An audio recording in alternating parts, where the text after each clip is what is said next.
All right, week 9 college football breakdown here. Good Friday night battle.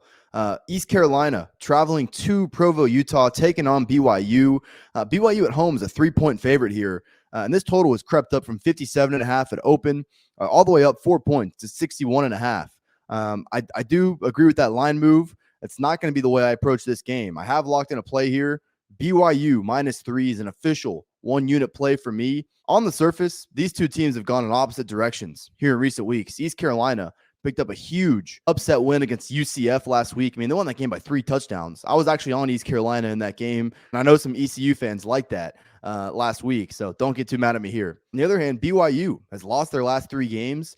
I do think some context is needed, though. I mean, who have they played? They played Notre Dame, and they played them to a 1-possession loss. If you watch that game, Notre Dame won that game solely because of Michael Mayer. Michael Mayer, the best tight end in college football, he presented a massive mismatch in that game.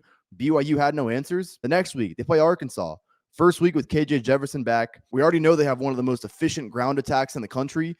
Clearly that's probably not a matchup where BYU is going to fare well in. And then this past week against Liberty, similar talent rosters, both independents. I will say Hugh Freeze is still one of the best offensive coaches in the country. So a lot of people thought Liberty would drop off this year after losing Malik Willis. They haven't. They almost went on the road and beat Wake Forest earlier this season, who looks like a legit team. So maybe Liberty's just that good. That game's also on the road.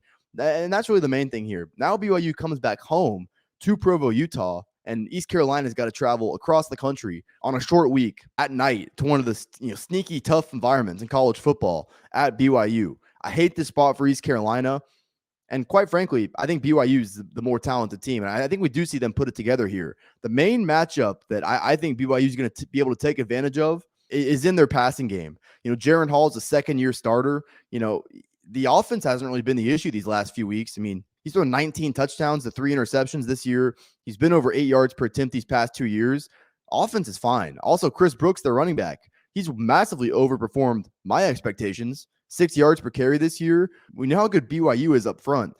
East Carolina's secondary is not good. It's a major issue on this team. The following teams have been able to throw for over 9 yards per attempt on this defense. Old Dominion, South Florida, Tulane, Memphis. Okay, so now you're on the road, cross country, in altitude, facing off against undoubtedly the best wide receiving core top to bottom that you've had to face all year, and a pretty good quarterback on the other side. I think Jaron Hall is going to have a career day offensively on this defense. BYU's got so much depth at that position. Puka Nacua has got back healthy. I think Gunnar Romney will play in this game, and even with those 2 guys down, they've got plenty of guys in that room that can really take advantage of this mismatch. It's a big part of why I like BYU. East Carolina has stepped up pretty well in their front 7, specifically in the pass rushing category, but you're not playing Memphis.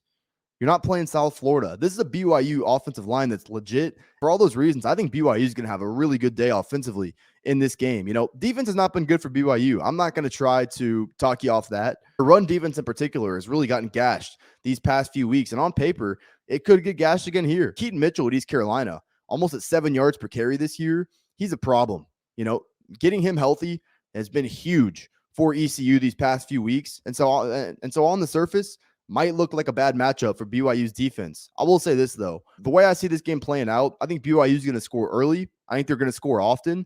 And so at the end of the day, this game is going to fall on the arm of Holton Ahlers.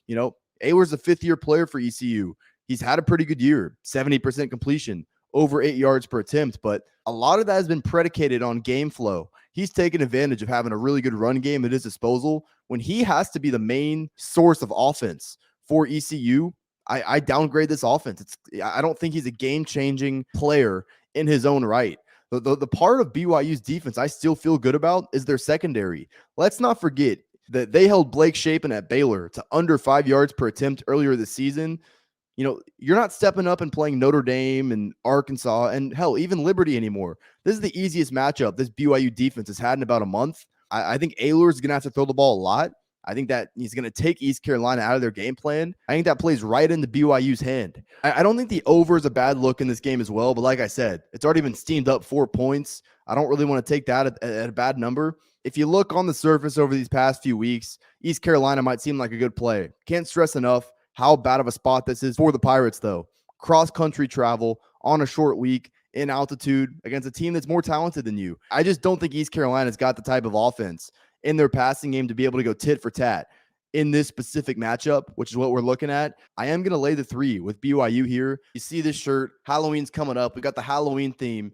Head over to proud90.com. Unique but very comfortable polos as well. With the colder weather coming, also got a great selection of hoodies and quarter zips. Proud 90 has got all your golf apparel needs. If you see anything you like at proud90.com, use code Fordham at checkout. It's going to get you 15% off your entire order. Code Fordham at checkout is going to get you 15% off your order.